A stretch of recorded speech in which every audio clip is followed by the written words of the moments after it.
오늘 이렇게 한번 받겠습니다. 하나님이 나를 사랑하십니다. 아시죠? 하나님이 나를 사랑하십니다. 아멘. 이게 깨달아지면 더 할 나위가 없습니다. 다시 한번 하겠습니다. 나도 주님을 사랑합니다. 아멘. 우리가 구약의 5가지 제사를 계속 살펴보고 있습니다. 자, 뭐가 그랬습니까? 한번 복습해 볼까요? 번제, 소제, 화목제, 우리가 안 배웠으니까 속죄제, 속건제 5가지가 있습니다. 번제는 전부를 태워드리는 겁니다.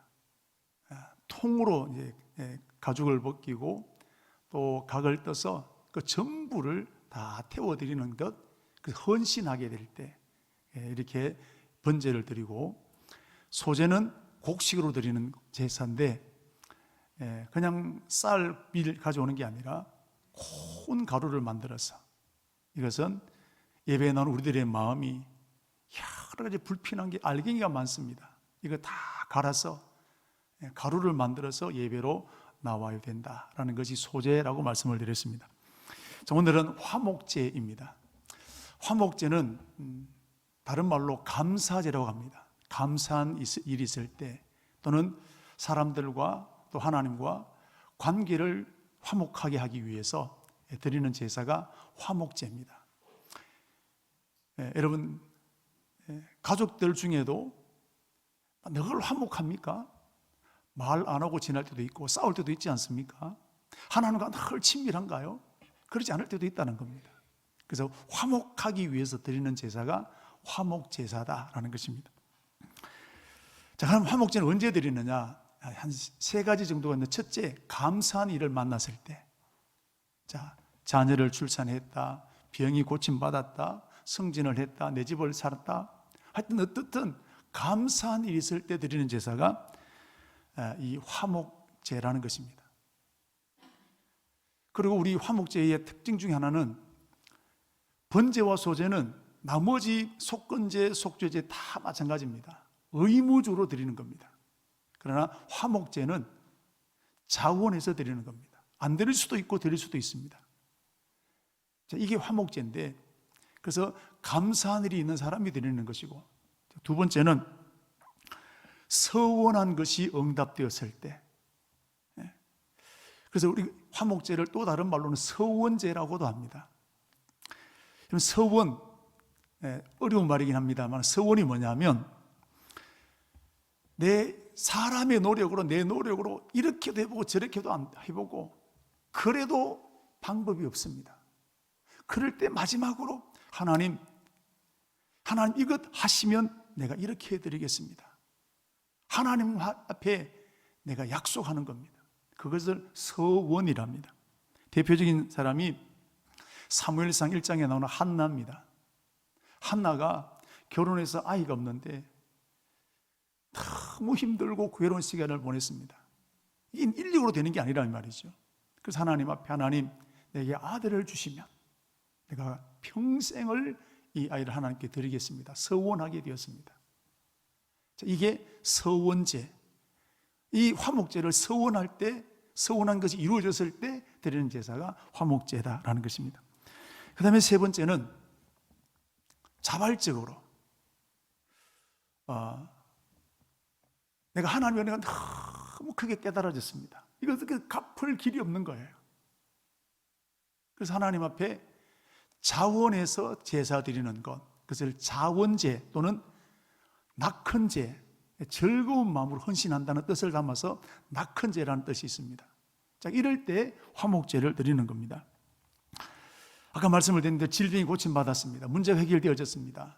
하나님의 크신 은혜를 받았습니다. 이걸 갚을 길이 없는 거예요. 그래서 어떤 사람은 나는 평생을 하나님께 드리겠습니다.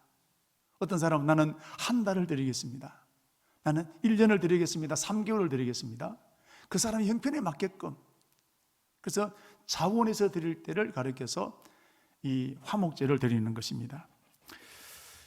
나시린이 바로 이런 것인데, 구약성경 보면 여러분 나시린이 나옵니다. 이 나시린은 하나님 앞에 구별해 드린다라는 그런 뜻입니다.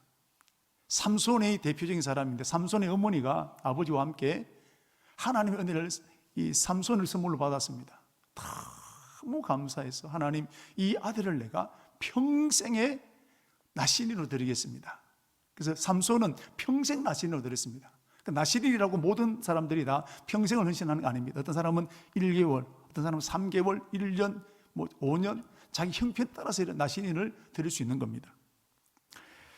자, 오늘 우리는 말하게 되면 단기 선교 같은 거죠. 은혜 받아서 내 직장을 내려놓고 회사 휴가를 받고 1년 동안 휴직을 하면서 내가 단기 선교 갔다 온다. 자, 이런 교와 똑같은 겁니다. 자, 그럼 이제 화목제를 어떻게 드려야 되느냐 하면 오늘 이 3장 전체가 화목제는 소나 양이나 염소로 드릴 수 있습니다. 그런데 여기는 화목제는 암수 구분 없이 수컷도 암컷도 다 드릴 수 있습니다. 그런데 번제를 보면 수컷만 드리게 되어 있습니다. 그러나 이 감사제인 이 화목제는 소나 양이나 염소 중에 암컷이나 수컷이나 다 드릴 수 있습니다. 그런데 중요한 게 뭐냐면 오늘 2절에도 나옵니다만은 흠 없는 것으로 드려야 된다라는 겁니다. 예배 드릴 때 가장 중요한 것이 소냐 양이냐 염소냐, 여러분 그 재물보다 더 중요한 게 뭐냐? 흠 없는 것이 된다는 겁니다. 소를 가져왔는데 흠이 있다? 아닙니다. 예배의 가장 중요한 것은 흠 없는 것으로 드려야 되는 것입니다. 오늘 우리도 마찬가지입니다. 오늘 주일 예배 드리러 왔습니다. 어떤 옷을 입고 오느냐, 머리 스타일을 어떻게 하느냐, 오늘 신발은 뭘 신고 오느냐, 이런 그것도 중요합니다만은 더 중요한 것이 마음입니다. 하나님을 사모하는 마음 가지고 옷은 잘 입고 왔는데 머리는 멋있게 하고 왔는데 이런 마음이 딴 데가 있으면 이거 예배가 안 된단 말이죠. 예배 가장 중요한 것은 흠 없는 제물입니다. 우리의 마음이 실린 것입니다. 그래서 요한복음 4장 23절 24절 말씀 보면 아버지께 참으로 예배하는 자들은 영과 진리로 예배할지니 곧 이때라 아버지께서는 자기에게 이렇게 예배하는 자를 찾으시느니라. 하나님은 영이시니 예배하는 자가 신령과 진정으로 예배할지니라. 무슨 옷을 입고 와야 된다, 메이크업 못센 옷을 입고 와야 된다? 아닙니다. 신령과 진정, 온 마음을 다해서 드리는 예배를 하나님이 오늘도 기뻐하신다는 사실입니다. 그럼 저와 여러분은 어떻게 예배를 드려야 할까요? 신령과 진정합니다. 첫째, 몸이 와야 됩니다. 몸이 안 오고 나는 예배 잘 드린다? 아닙니다. 예배 때 몸이 와야 돼요. 몸이 아직 오지 않고 나는 늘 나는 성경 보고 나는 기도하니까 아닙니다. 예배 자리로 나와야 되는 거예요. 이게 첫 번째입니다.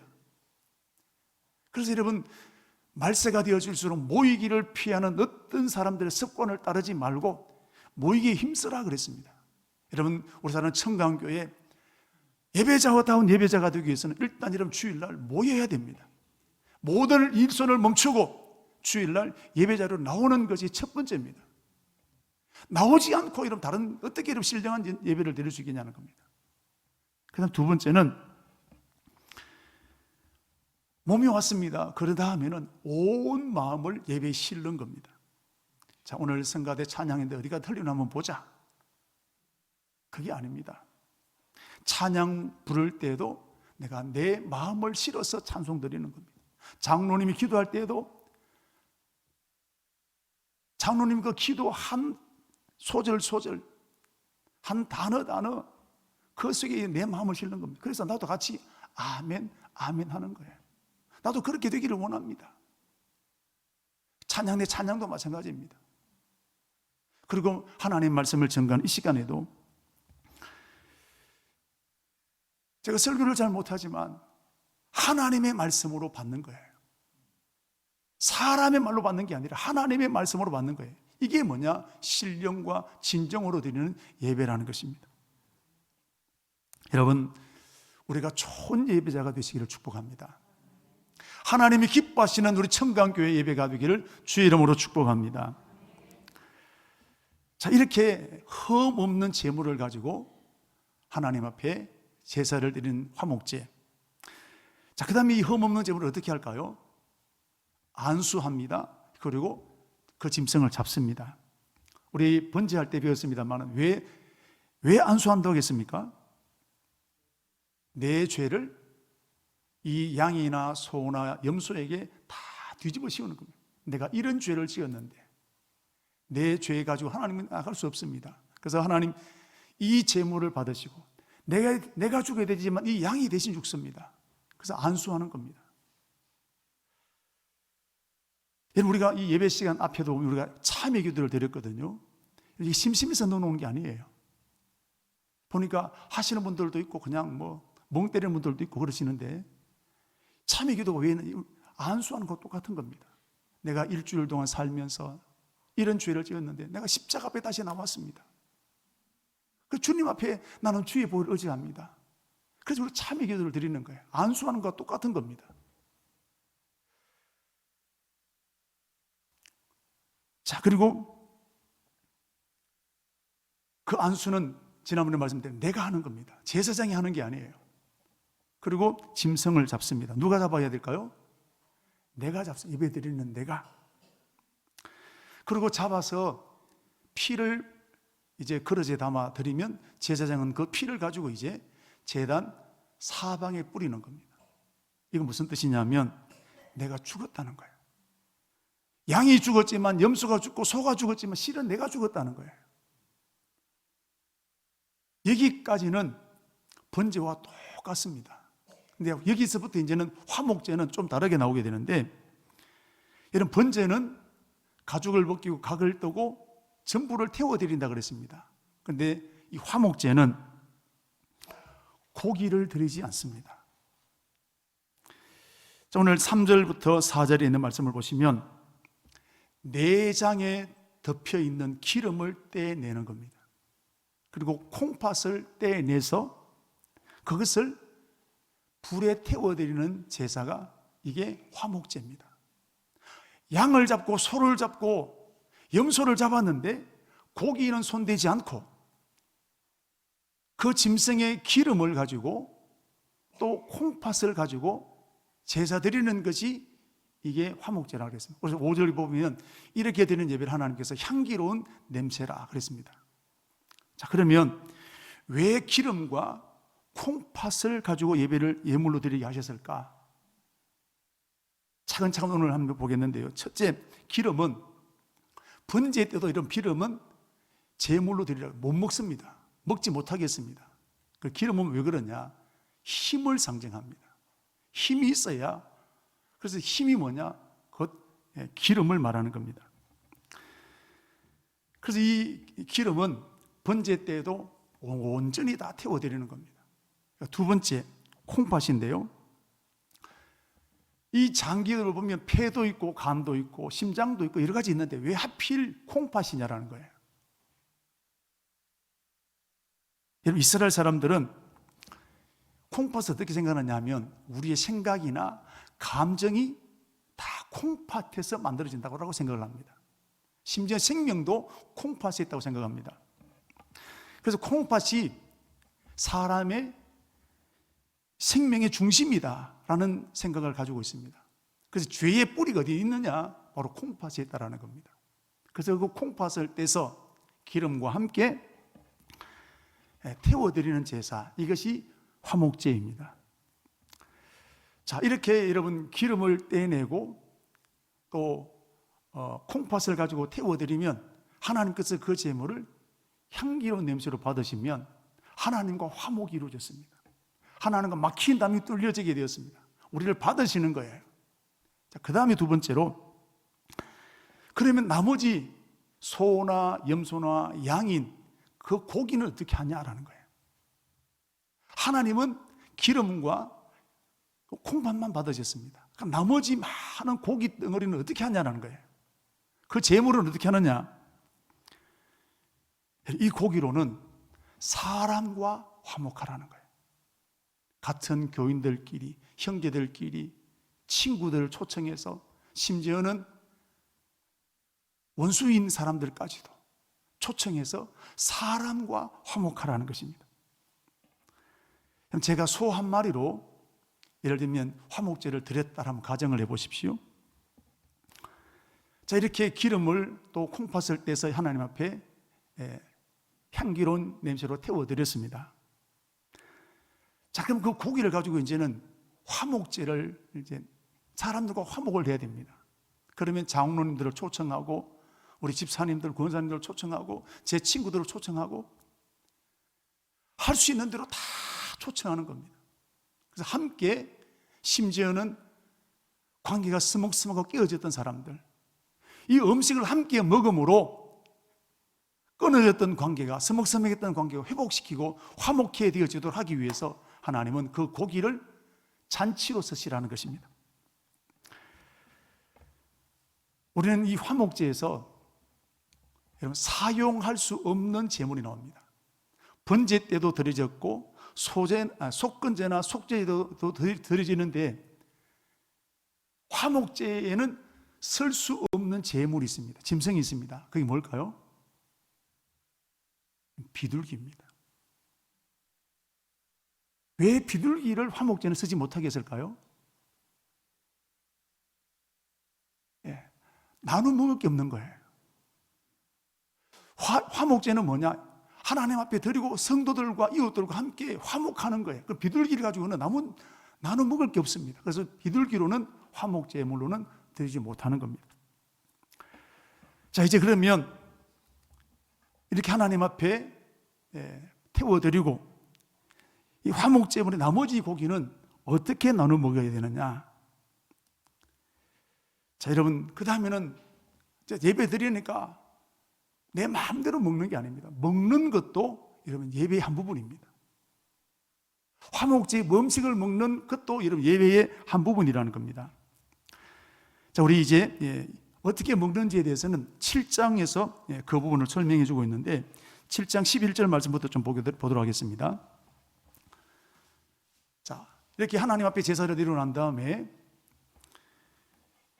12절 말씀을 보시면 감사함으로 드리려면, 자, 첫 번째 아까 말씀을 제물로 드렸던 짐승 소나 양이나 염소, 두 번째 기름 섞은 무교병, 그 다음에 기름 바른 무교전병, 그리고 고운 가루에 기름을 섞어 구운 과자, 이 네 가지를 함께 드리는 거예요.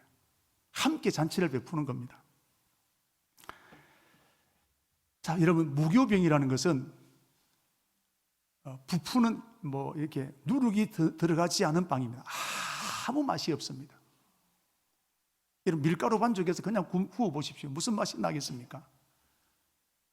하나님 앞에 드리는 소제 때는 무교병을 드려야 됩니다. 그런데 오늘 하나님께서는 이 화목제에 사람과 화목하게 될 때는 기름을 써라. 무교병에다가 기름으로 떡을 만들고 기름으로 과자를 만들고 그리고 구운 과자도 만들고. 왜 그랬을까요? 맛있게 하기 위해서. 특별히 13절 말씀을 보시면 유교병을 화목제의 감사제물과 함께 그 예물로 드리되 그랬습니다. 유교병이 뭐냐? 누룩을 넣은 빵입니다. 부풀어진 빵입니다. 아주 맛있는 빵입니다. 우리가 소제 때 보게 되면 절대로 누룩은 넣을 수 없다 그랬습니다. 그런데 하나님은 화목제에 대해서는 누룩을 넣은 빵을 가져와도 괜찮다는 것입니다. 왜냐?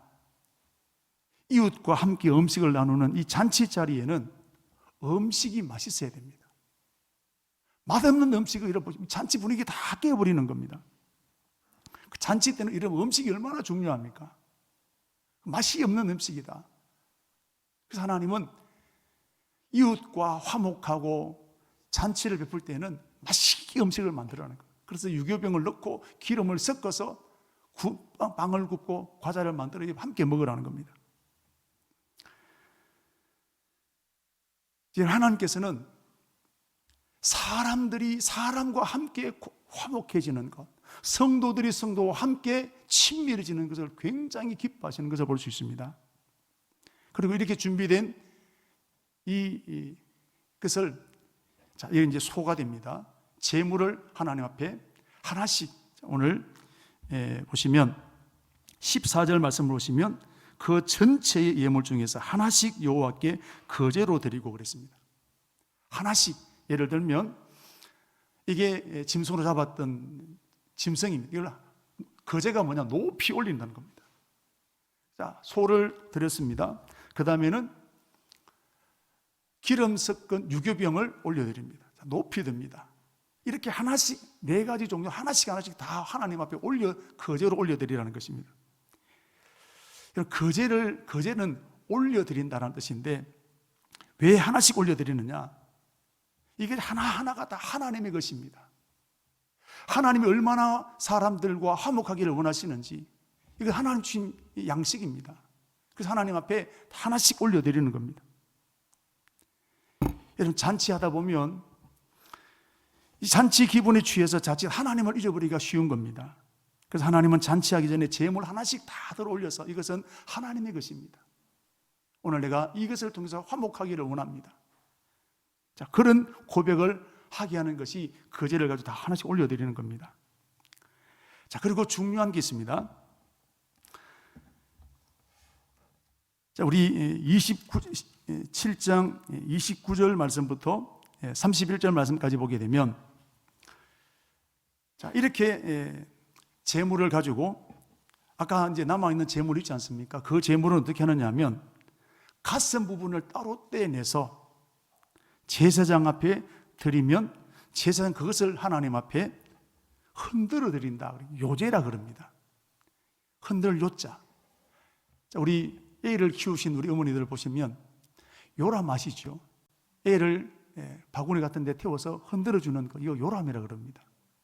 여러분, 요제는 뭐냐? 흔들어 드린다는 것입니다. 우리 기도하시는 분들이 앞뒤로 흔들고 좌우로 흔들지 않습니까? 이것처럼 제물을 가지고 하나님 앞에 요제로 흔들어 드리는 겁니다. 자, 그 뜻은 뭐냐면 하나님 앞에 제물로 드린다라는 그런 뜻입니다. 자, 그런데 우리는 여기서 왜 하필 가슴 부분을 흔들어 드릴까라는 겁니다. 가슴은 사람이나 짐승 중에 제일 중요한 곳이 가슴입니다. 여기 심장이, 여기 폐가, 여기 생명과 직결된 장기들이 모이는 곳입니다. 그래서 가장 중요한 부분들이 가슴에 있습니다. 이것을 하나님 앞에 올려드리는 거예요. 이건 하나님의 것입니다. 자, 두 번째, 그 또 한 가지가 있습니다. 소, 양이나 염소의 뒷다리를 떼내서 제사장이 가져옵니다. 그래서 제사장이 이번에는 거제로 드립니다. 높이 올려드린다 그랬습니다. 거제를. 왜 하필 뒷다리냐? 뒷다리는 근육이 많고 그래서 맛있는 부분입니다. 가장 맛있는 부분인데 이것을 하나님께 드리겠다는 것입니다. 이 속에는 여러분 얼마나 하나님 앞에 예배자로 서기 위한 간절한 마음이 녹아있는 것을 볼 수 있습니다. 자, 이렇게 가슴을 요제로 드리고 뒷다리를 거제로 드려서 그 다음에 어떻게 하느냐? 그것을 제사장 몫으로 드리는 겁니다.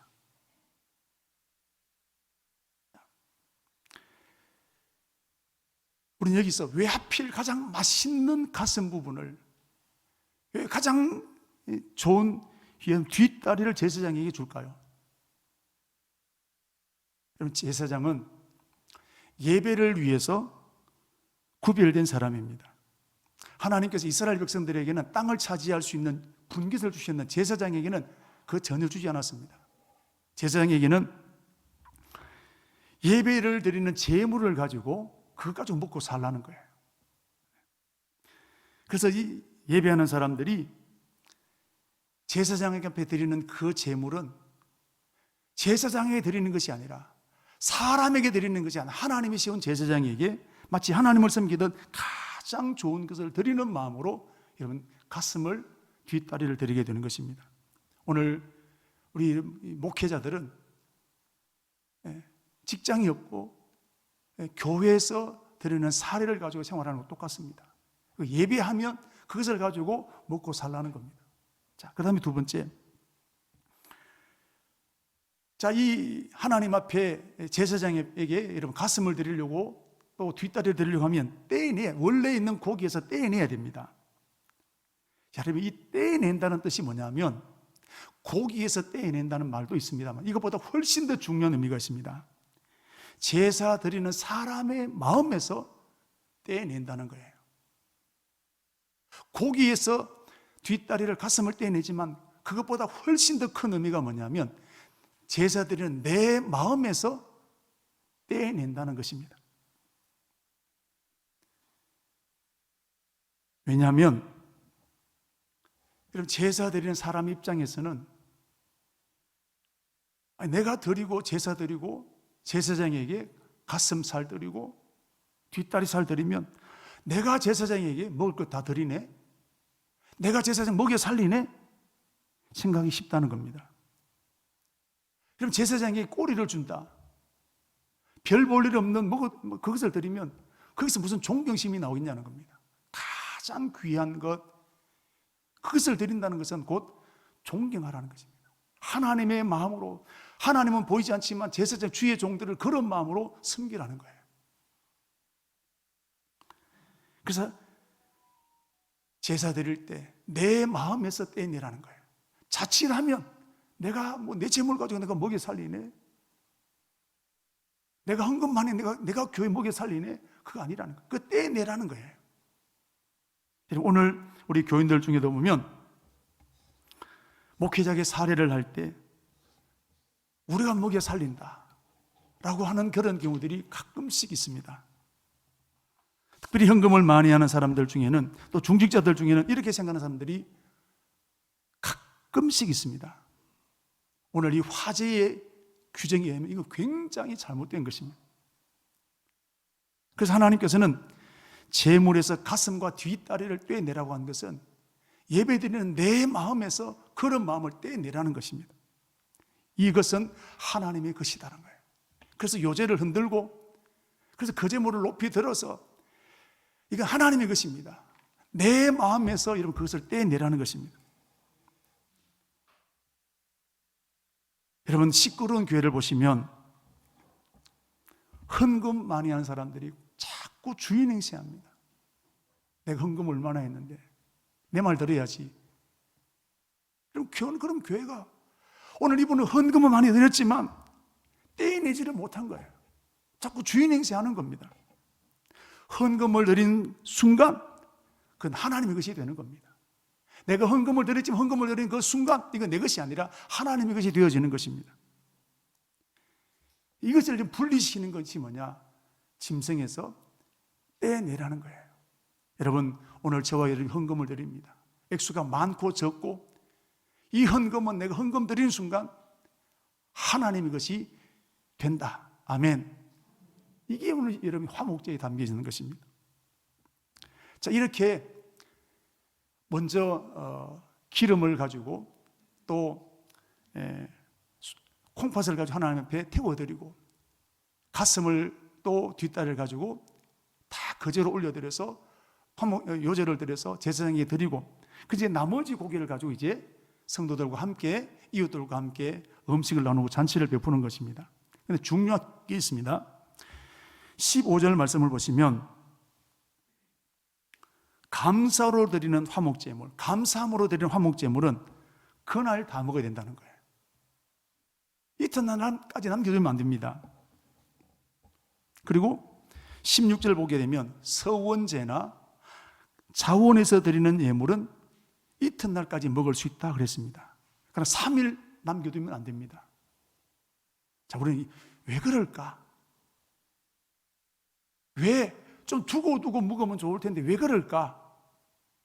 여러분, 감사는 지나간 일에 대한 감사입니다.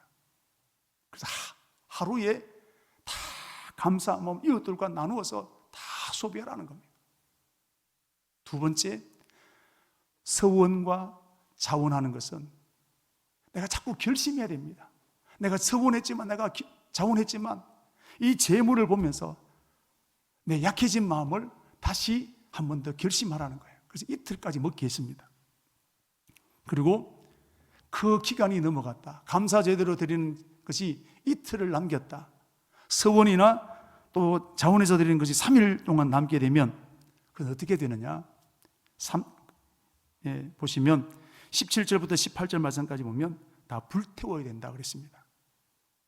만에 하나 그 재물을 먹었다라고 하면 어떻게 될까요?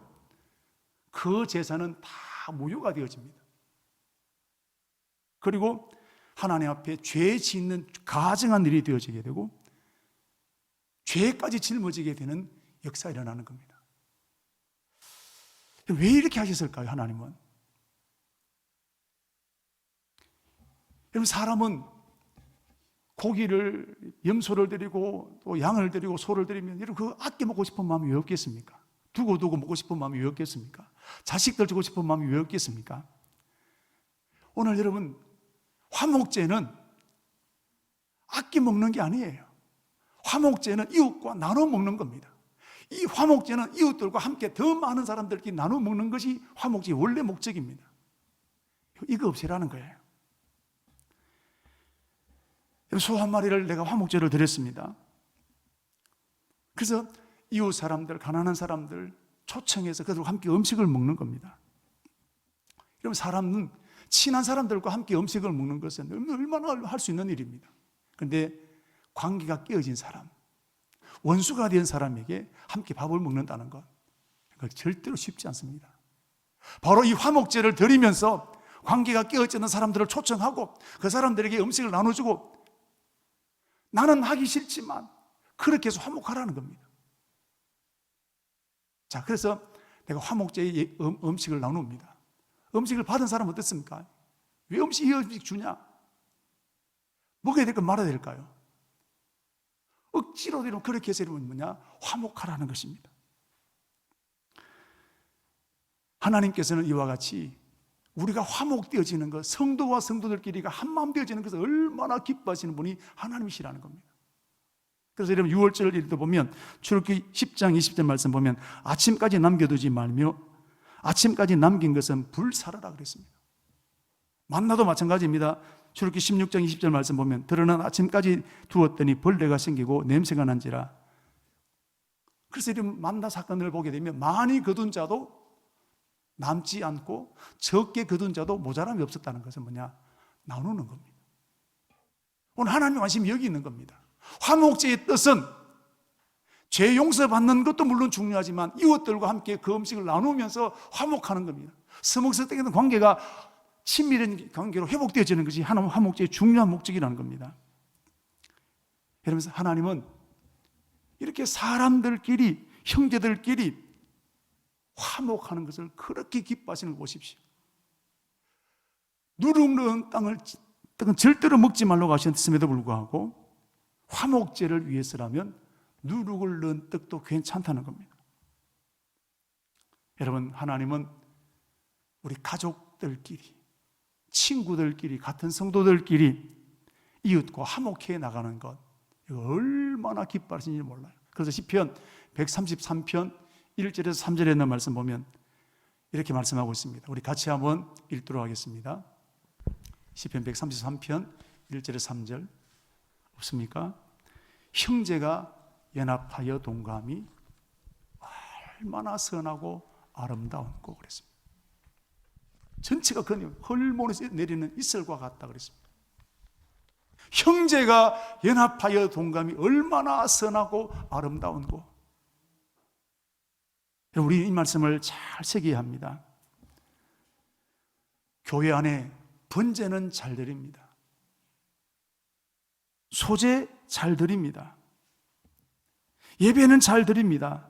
그런데 화목제가 잘 안 되는 거예요. 같은 교회를 다니고 같이 예배를 드리고 있음에도 불구하고 말도 안 하고 지내는 사람이 있습니다. 인사도 안 하고 지내는 사람들 들어 있습니다. 여러분, 어떤 교회가 좋은 교회일까요? 예배 잘 드리는 저기 물론 좋습니다. 그러나 여러분, 사람을 사랑하는 교회가 정말 좋은 교회입니다.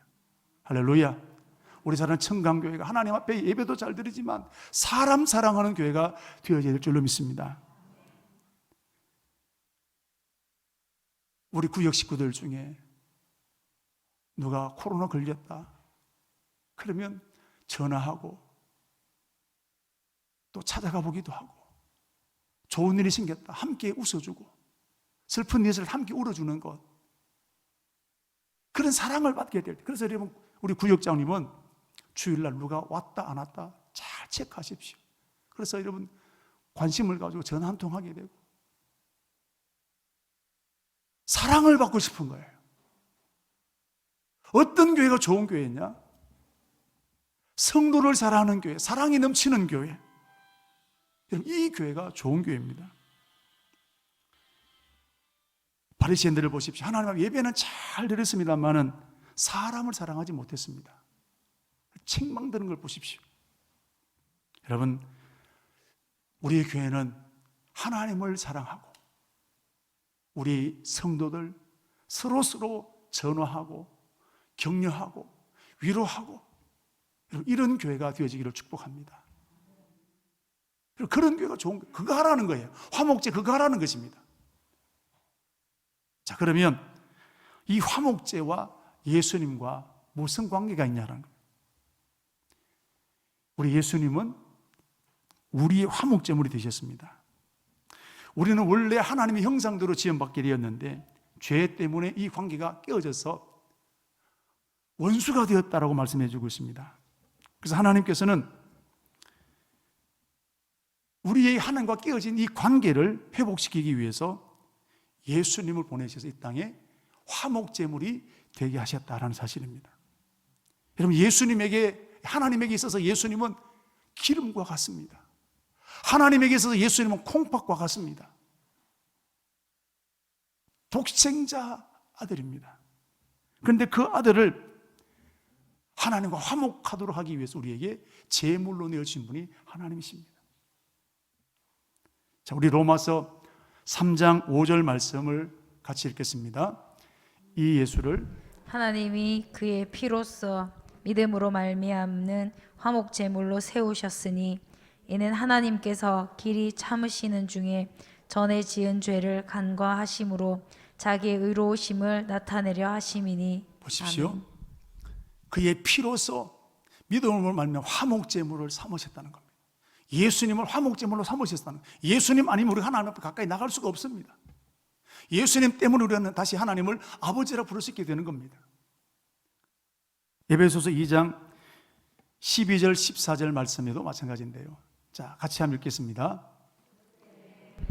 그리스도 밖에 있었고 이스라엘 나라 밖의 사람이라 약속의 언약들에 대하여는 외인이요 세상에서 소망이 없고 하나님도 없는 자이더니 이제는 전에 멀리 있던 너희가 그리스도 예수 안에서 그리스도의 피로 가까워졌느니라.